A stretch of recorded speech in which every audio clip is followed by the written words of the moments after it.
नमस्कार, मैं Prince Kumar Republic India पे आप सभी लोगों का स्वागत करता हूं। और आज सबसे पहले मैं आप सभी लोगों को युवा दिवस की हार्दिक शुभकामनाएं देना चाहता हूं अपने रिपब्लिक इंडिया परिवार की ओर से।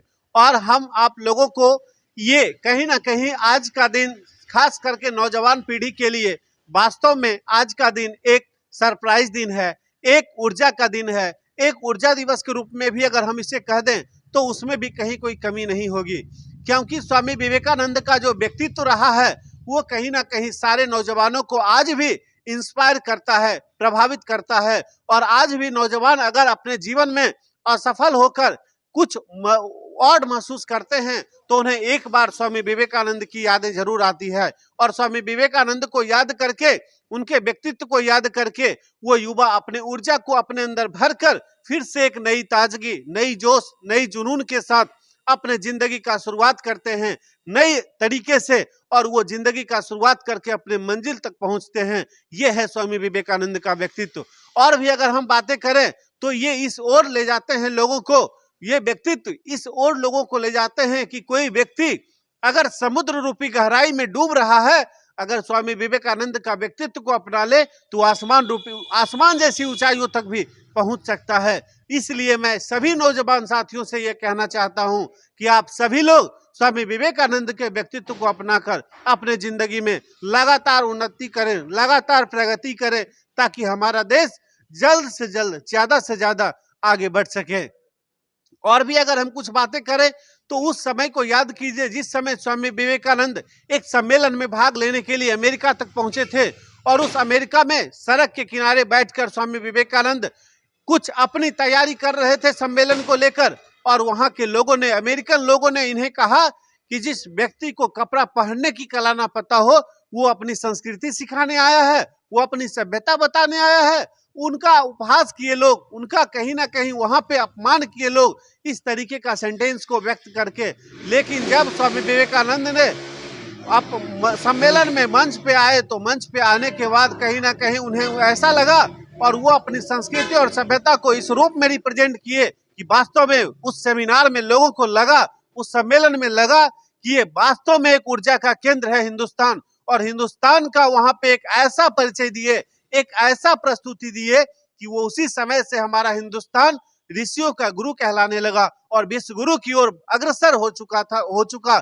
और कहीं ना कहीं इससे हमें ये समझ में आती है कि स्वामी विवेकानंद का व्यक्तित्व कितना गहरा है, कितना मजबूत है, कितना ऊर्जावान है। और इसलिए हम सभी लोगों को स्वामी विवेकानंद का व्यक्तित्व को अपने जीवन में उतारनी चाहिए और अधिक से अधिक उतारकर अपने जीवन को अधिक से अधिक ऊंचाइयों तक ले जानी चाहिए।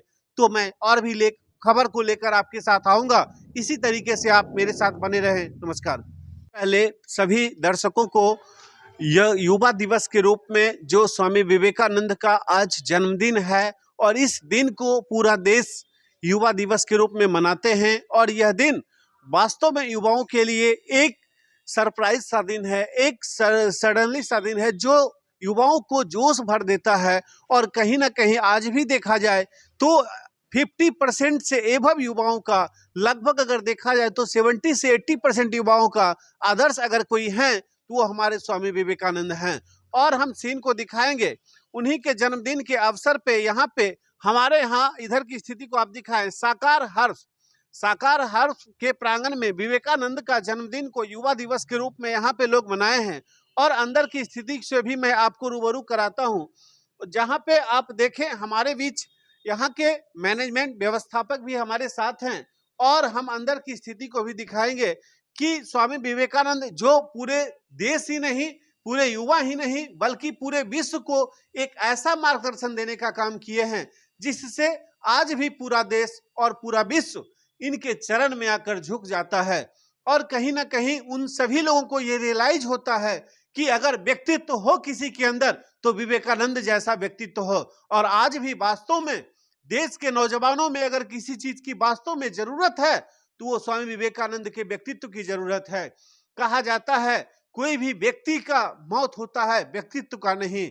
और आज स्वामी विवेकानंद व्यक्तित्व के कारण जाने जाते हैं पूरे विश्व में। और यह युवाओं के लिए एक बहुत बड़ा ऊर्जा का स्रोत है, ऊर्जा का केंद्र है। और आज भी कोई भी युवा डिमोटिवेट होता है, फ्रस्ट्रेट होता है, तो कहीं ना कहीं एक बार उनके दिल और दिमाग में स्वामी विवेकानंद का व्यक्तित्व नजर आता है और वही व्यक्तित्व के बदौलत वो अपनी अंदर ऊर्जा को भर करके अपने जिंदगी में फिर से उत्साह भरकर, प्रोत्साहित होकर वो अपने आप को आगे बढ़ाने की भरपूर कोशिश करता है और वो अपने लक्ष्य तक पहुंचता है, जो भी लक्ष्य लेकर वो आगे बढ़े हैं। और हम यहाँ के डायरेक्टर से, सर से भी कुछ बातें करके देखते हैं। सर, सबसे पहले आपका नाम क्या हुआ? मेरा नाम रजनीश कुमार पांडे हुआ। जी सर, मैं आपका स्वागत करता हूं सर अपने चैनल पे, सबसे पहली बात। धन्यवाद। और सर आप बताएं कि विवेकानंद किस रूप में आज के यंग जनरेशन को इंस्पायर करते हैं? ये 1863 में 12 जनवरी के दिन उनका जन्म हुआ था और आप समझ सकते हैं कि आज हम लोग 12 जनवरी 2022 को उनकी चर्चा कर रहे हैं।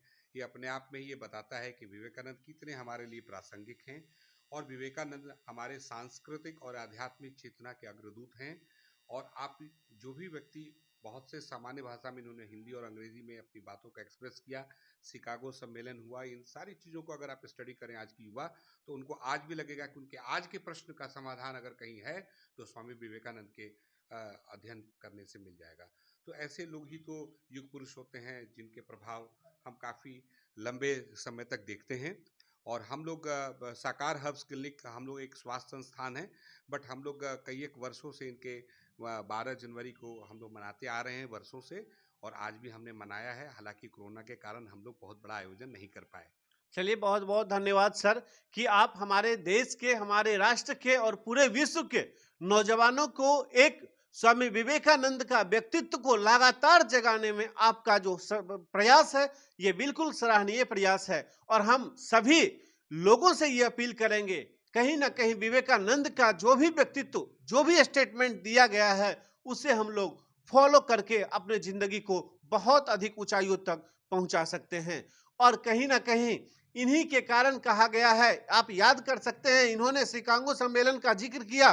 शिकागो सम्मेलन की स्थिति को आप देख सकते हैं। जिस विवेकानंद के पहनावे को देखकर अमेरिका के लोगों ने उन्हें बेकार और इंसल्ट किया इस रूप में कि उन्हें कपड़े पहनने का कला भी नहीं पता है। और वो विवेकानंद ने उस सम्मेलन में अपने आप को ही नहीं बल्कि पूरे हिंदुस्तान को इस रूप में रिप्रेजेंट किया कि व्यक्तित्व ही नहीं बल्कि पूरे हिंदुस्तान वहां पे एक हिंदुस्तान हीरा की तरह चमकने लगा, डायमंड के रूप में दिखने लगा। और उसी समय से हमारा हिंदुस्तान विश्व गुरु के रूप में उभरा। और वास्तव में ये चीज आज भी हमारे हिंदुस्तान के अंदर है।